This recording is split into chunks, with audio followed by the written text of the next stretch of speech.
Assalamualaikum warahmatullahi wabarakatuh. Waalaikumsalam warahmatullahi wabarakatuh. Terima kasih atas kesempatannya kami mempresentasikan program kami, aplikasi kami. Ini kita bisa share dulu ya. Ya, bisa. Sudah saya ini. Ya. Jadi kami akan mempresentasikan aplikasi yang kita beri nama. Aplikasi ini adalah aplikasi untuk manajemen pengelolaan sekolah dan santri. Kita beri nama SIAP yang kepanjangannya adalah Sistem Informasi Akademis Pesantren.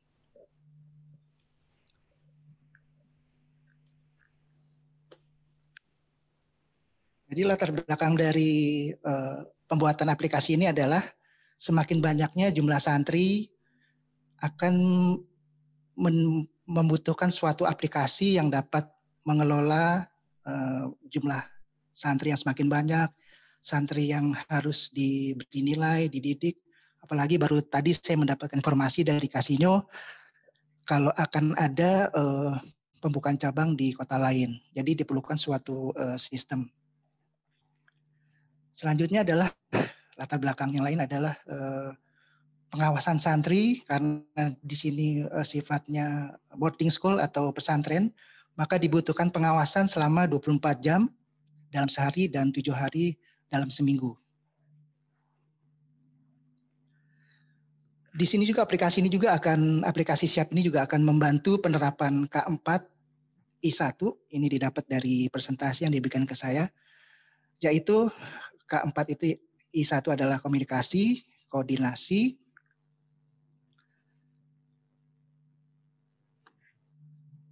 kolaborasi dan kontrol dan evaluasi, dan istiqomah terhadap semua pihak-pihak yang terkait dalam pesantren atau boarding school ini. Selanjutnya adalah melancarkan silaturahmi atau hubungan komunikasi antara semua yang terkait di dalam sekolah atau pesantren, seperti komunikasi antara guru dan orang tua, murid, dan yayasan. Selanjutnya adalah laporan. Jadi dengan aplikasi ini akan mempercepat pembuatan laporan sehingga nanti keputusan yang akan diambil akan lebih cepat dan tepat. Aplikasi SIAP ini atau yang kepanjangannya Sistem Informasi Akademis Pengelolaan Sekolah atau pesantren, dengan mengintegrasikan berbagai modul yang bersifat multi-user sehingga dapat diakses oleh guru, santri, orang tua, staf administrasi, dan yayasan. Semuanya akan bisa masuk ke dalam sistem ini. Mengapa mesti memilih SIAP? Jadi sistem ini dikembangkan dengan per modul. Jadi kalau di sini keuntungannya adalah ingin menambah akan lebih mudah karena sifatnya per modul. Aplikasi SIAP ini juga menggunakan setiap pengguna akan mendapatkan dashboard yang isinya sesuai dengan hak akses masing-masing. Seperti kalau siswa dia akan mendapatkan halaman mengenai kegiatan siswa, atau guru akan mendapatkan dashboard yang berisi kegiatan-kegiatan guru tersebut dan seterusnya. Aplikasi ini juga dapat diakses sesuai dengan hak masing-masing, atau nanti usernya akan memiliki hak akses sendiri-sendiri.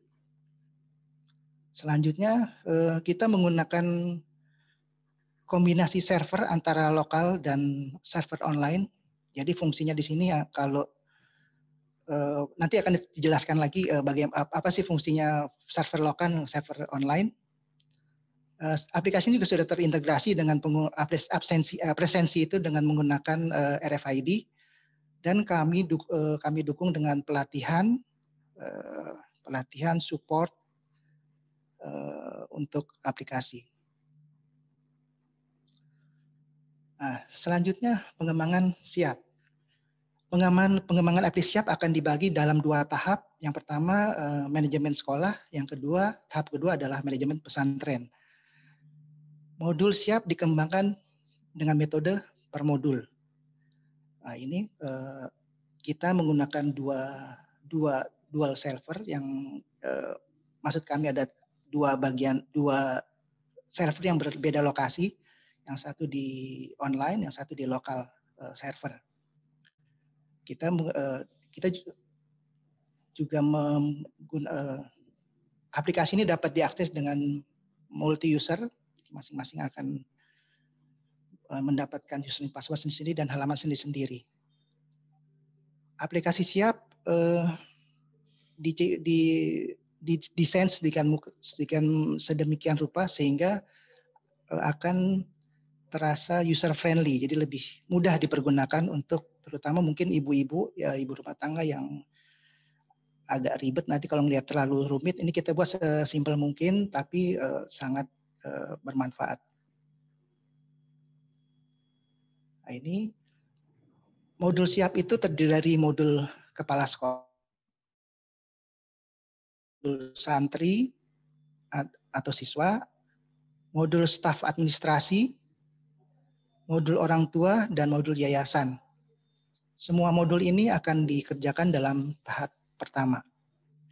Selanjutnya bila semua sudah selesai, akan dilanjut. Misalnya akan diteruskan, bisa ditambahkan dengan modul yang selanjutnya yaitu modul aktivitas santri, modul hafalan atau setoran, inventaris, dan modul kamar santri. Ini tahap kedua. Nah, modul pertama yaitu modul siap sekolah. Nah, di sini ada modul kepala sekolah. Jadi di modul ini kepala sekolah biasanya di awal tahun itu akan menentukan tahun ini kita akan menggunakan kurikulum tahun 2013 atau berapa, nanti di situ sebagai patokan untuk pengajaran. Jadi kepala sekolah akan menentukan kurikulum berapa. Nah, kepala sekolah juga bisa merencanakan rencana kerja satu tahun ke depan, nanti akan diikuti oleh guru-gurunya. Selanjutnya adalah penilaian guru, karena di sini juga harus ada penilaian terhadap guru, terhadap staf administrasi. Ada fasilitas pengumuman. Fasilitas pengumuman ini fasilitas untuk memberi pengumuman kepada semua yang tergabung dalam aplikasi. Di sini juga ada feedback. Nah, kalau feedback ini lebih ke pesan kepada orang tertentu, misalnya dari kepala sekolah ke guru, pengen ada yang disampaikan, atau ke santri, atau ke orang tua. Selanjutnya, di modul selanjutnya di aplikasi siap sekolah ini ada modul guru. Seperti biasa, di modul guru ada presensi, cuman bedanya di sini presensi ini guru hanya mencatat bila ada siswa yang tidak masuk atau santri yang tidak masuk. Jadi karena kita presensinya sudah menggunakan RFID, jadi di sini pencatatan secara otomatis. Tinggal nanti misalnya ada yang nggak masuk bisa dicatat alasannya kenapa tidak masuk. Nah, selanjutnya di modul guru itu ada pemberian tugas, misalnya PR, contohnya ada evaluasi, pembuatan soal untuk evaluasi, ulangan atau ujian, penilaian rapot, nanti akan ada modulnya juga. Terus ada penilaian kegiatan sehari-hari, misalnya muridnya kebanyakan ngobrol atau gimana, jadi ada catatan lah untuk orang tua atau sebagai kegiatan sehari-harinya apa. Yang selanjutnya ada modul untuk ekstrakurikuler, jadi di sini guru memberi penilaian terhadap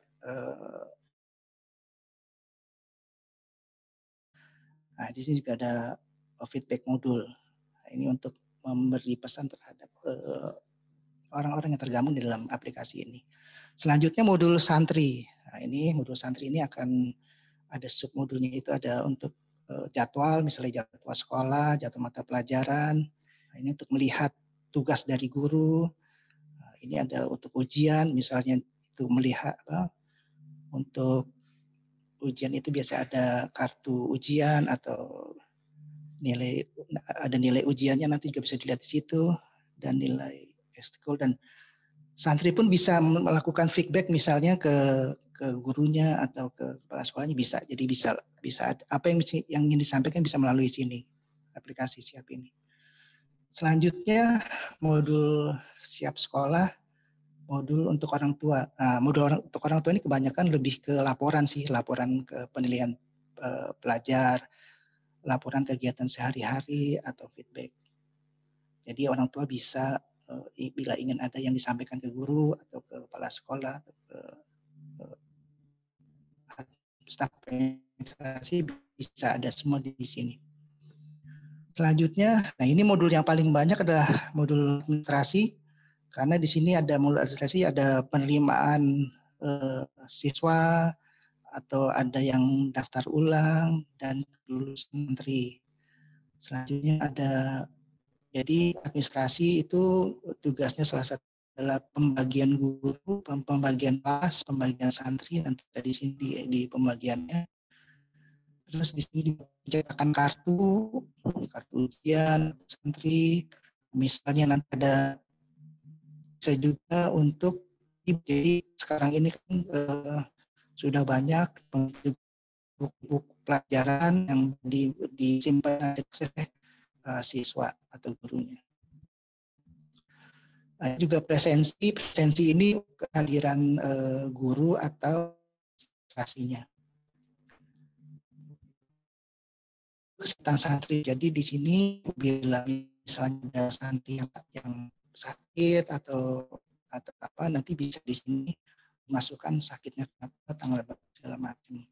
Dan di sini ada juga modul untuk iuran sekolah. Jadi yang sudah bayar atau belum nanti kelihatan di sini. Selanjutnya juga ada modul pengumuman.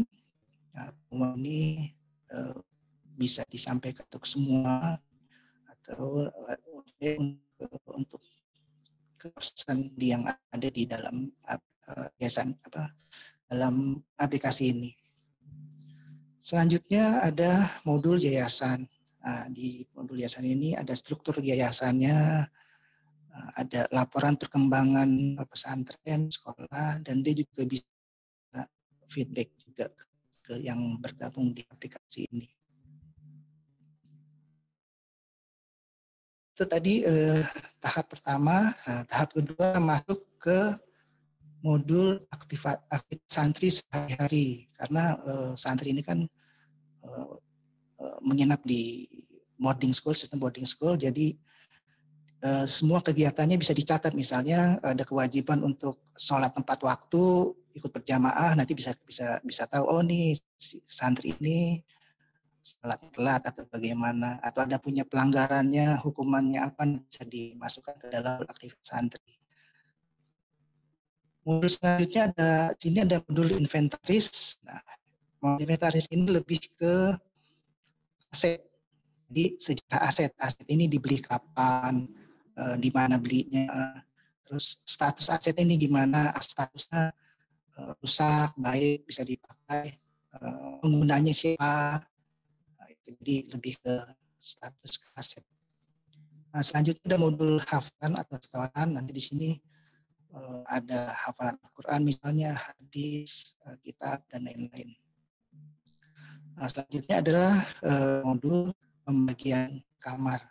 Nah, ini data pembagian kamar ini, kamar nomor satu diisi oleh siapa aja, nanti ada data-datanya di sini semua. Ini ada arsitektur dari aplikasi Siap. Nah, ini jadi kita menggunakan 3 server. Yang pertama server online yang ada server online. Nah, dari server online itu nanti untuk masuk itu ada layer defense atau firewall, baru masuk ke router dan di switch. Nah, ini di lokal server ini ada 2. Yang satu berfungsi untuk menerima data transaksi, misalnya absensi, kegiatan di pesantren, dan lain-lain. Server 1 akan dimirrorkan ke server 2. Server 2 ini yang akan melakukan sinkronisasi dengan server online. Gitu. Jadi di sini fungsinya untuk server satu itu untuk kegiatan di lokal supaya kita tidak terlalu tergantung dengan koneksi internet, karena kalau semuanya kita taruh di online, bila terjadi suatu koneksi yang putus, maka kegiatan di sekolah itu akan terhambat. Jadi dengan sistem ini, walaupun koneksi itu putus ke internet, data dari kegiatan dari pesantren tetap bisa jalan karena servernya ada di lokal. Nah, server 1 akan aktivitas lokal, akan dimirrorkan ke server 2. Nah, server 2 ini akan sinkronisasi dengan server yang ada di online. Nah, semua kegiatan, tidak semua data yang ada di server lokal akan dinaikkan ke online, hanya beberapa kegiatan seperti misalnya absensi siswa itu akan di-online-kan, pendaftaran siswa itu nanti akan secara online bisa. Nah, nanti misalnya kegiatan yang di lokal itu seperti data keuangan itu nanti tidak akan dinaikkan, tapi hanya akan dilokalkan saja di server lokal. Nah, ini selanjutnya aplikasi juga terintegrasi dengan nanti akan ada CCTV-nya, ada di sini untuk absensi kita menggunakan RFID, nanti ada integrasinya sendiri. Nah, ini perangkat keras yang kita ajukan itu ada firewall, ada routernya, ada switch-nya, ada hub servernya.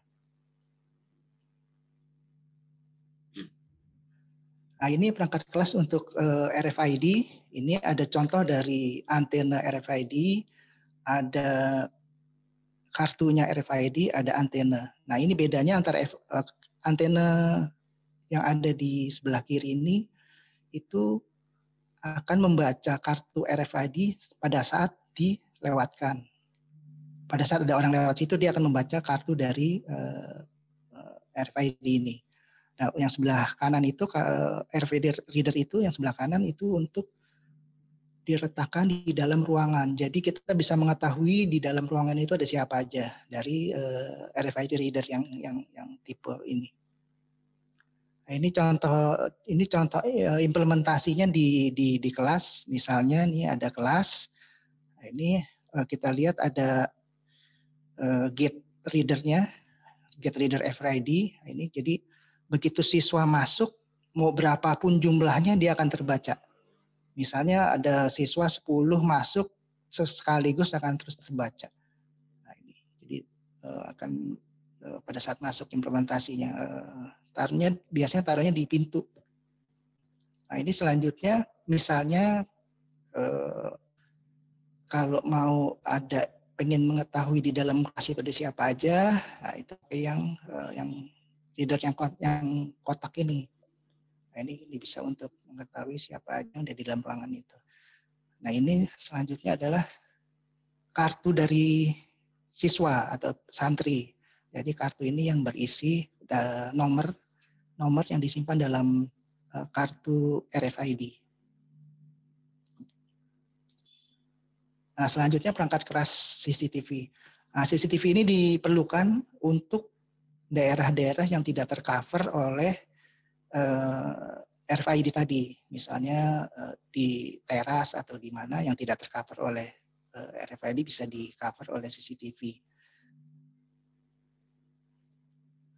Nah, perangkat lunak dalam pengembangan aplikasi siap, kita menggunakan bahasa pemrograman PHP dengan framework-nya itu Laravel dan JavaScript. Untuk database kita menggunakan MySQL. Untuk tampilan ada HTML dan CSS. Untuk operating system server kita menggunakan Linux CentOS.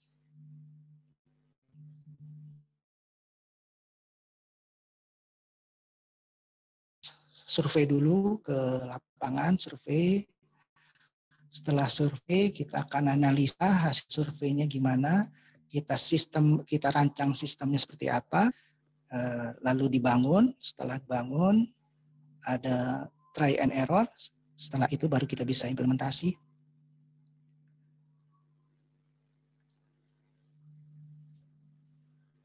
Nah, ini waktu yang dibutuhkan untuk mengerjakan aplikasi siap.